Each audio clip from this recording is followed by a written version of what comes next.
Thank you. Congratulations again, Ashley. So, ano ang pakiramdam mo at officially launched ka na as a calendar girl? Hello.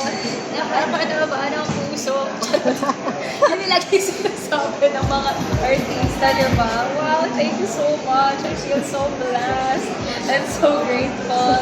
Alam, tawa-tawa lang ako, pero deep inside talagang sobrang kinikilig ako.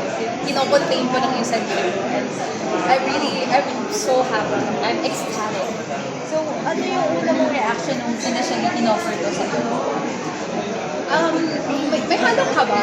Siyempre. Na, wow, talaga? May ganong factor pang, talaga? Oh, okay. It's happening. So, more nervous at first. And then, nung nagka-Zoom meeting na, I was like, okay, totoo na to. Seryoso na siya. It's gonna happen. So, talagang excited. So, sino yung mga nakaraan na White Castle models na talagang nag-mark sa'yo ng inspiration? Aside from Tina Carmi, of course, si Sasa Girl. Natawa ako nung nakita ko yung billboard niya. Sabi ko, nakakatawa. I love it. Na, diba, ang ganda ni Sasa doon eh. Sabi ko, ano kaya yung feeling na maging calendar girl din, diba? And then I like na si Ria Atayde din. She was also calendar girl. And ang ganda ng mga photos niya. She looked so beautiful there. So, I feel like lahat naman ng mga naging calendar girls ng White Castle iconic. So, I'm glad na naging part ako ng roster. Wow! So, masasabi mo bang way din to para mag-promote ang pagiging body positive? Of course, yes. So, buti na lang na kahit hindi ako masyadong nakapag-prepare na like the way I wanted to, nakita pa rin na very sexy and alam ko may ibang mga netizens na gusto nila ng mas payat. But ako kasi I embrace my curvature. Talagang voluptuous ako. I know na malaman pero palaman. I love that. Diba? Ganon. So, syempre iba-ibang mga mga all shapes and sizes. So, it's all about confidence. Correct. So, kung sino naman yung naging shoot mo sa Batangas, challenging ba to? Yung nangyari? Like I said, dun sa isang nagtanong doon, pinaka-challenge ko yung pagpatong dun sa horse, sa totoong buhay. Kasi syempre nakabikini ako. So, ang saya ng mga sightseeing ng mga kuya na nandoon sa shooter. Nakita nila lahat ng pwedeng makita. So, yes, di ba?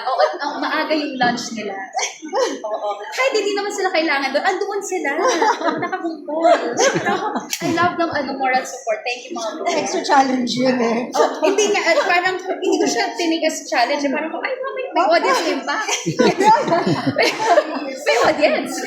May exclusive. Yes. Exclusive, no? So, speaking of Christmas, so next week, Pasko na, pwede mo ba sa amin i-share ang iyong Christmas plan?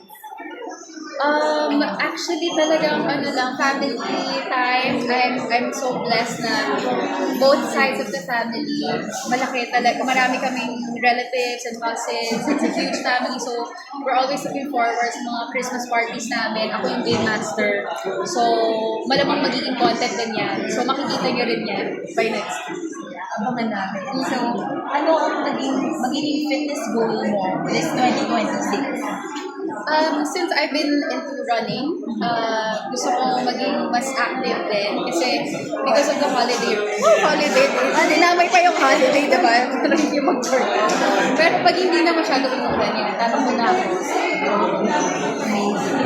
So, ano pa ang mapapayo mo sa mga gustong magbalik ng Alindo sa kayong holiday season na puro kain ng parties?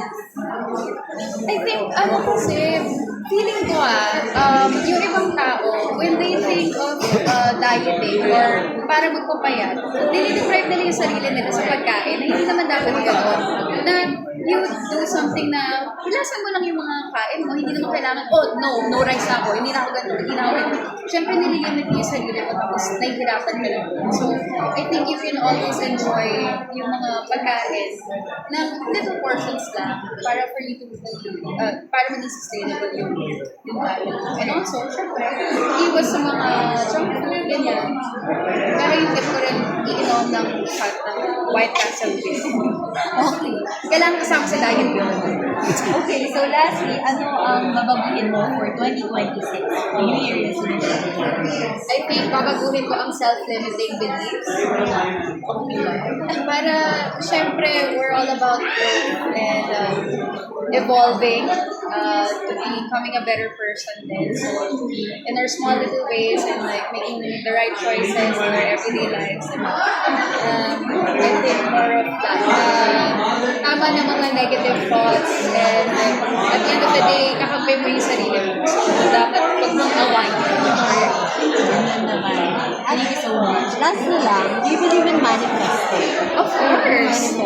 I think this is the Combination. oo, parang ito yung naging example, prime example ng manifestation. And I think manifestation will only be successful if you truly believe that you deserve it. Kasi even if sabihin mo, manifest ko to, pero may doubt ka naman sa sarili mo, I don't think makuha mo siya. But since I really wanted it, and I think the universe knew how much I wanted it, then binigay siya sa akin na so easily na it was like a gift handed to me. Na I didn't have to force things. And that's why I really take good care of it. Kasi alam ko, minsan lang to. So I really enjoy every moment. Thank you, Ashley. Thank you.